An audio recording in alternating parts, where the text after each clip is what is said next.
এরপা কি কি রান্না হয়েছে আজকে? আমি তেমন কিছু রান্না করিনি। এই যে এখানে কেন গো? উচ্ছে আর আলু সেদ্ধ করেছি। হ্যাঁ। এই যে শুকনো লঙ্কা ভেজে গুঁড়ো গুঁড়ো করে নিলাম। গরম গরম অবস্থায় গুঁড়ো গুঁড়ো না করলে হয় না। আর কি করেছো? গরম গরম ভাত, এই যে এক হাঁড়ি। আর এটা হচ্ছে আম দিয়ে ডাল, এই দেখো আম দিয়ে ডাল করেছি। এটাই সুপার খাবার। আর এটা কালকের উচ্ছে আলু ভাজা, এটা হচ্ছে কালকের ডিমের তরকারি, এটা হচ্ছে কালকের চাটনি। আচ্ছা আর এই যে আজকের স্পেশাল মেনু খাসির চর্বি দিয়ে এঁচোড়। দেখে বুঝতে পারছো কি টেস্ট হয়েছে? টক ডালের সাথে এঁচোড় জমে যাবে, খেতে আমার ভীষণ ভালো লাগে। তো আজকে কিন্তু একদম হালকা পাতলা মেনু। তো আজকের মেনুগুলো কেমন হবে তোমরা একটু বলো।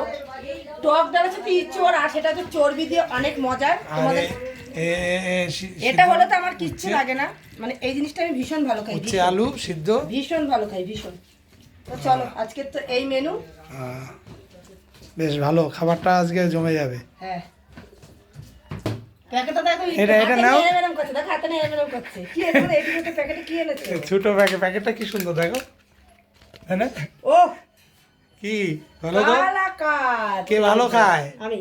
হ্যাঁ, এখানে এনেছে কালাকাত। এটা চলো খাওয়ার পরে এটা খাবো, একেবারে জমে যাবে। বাহ।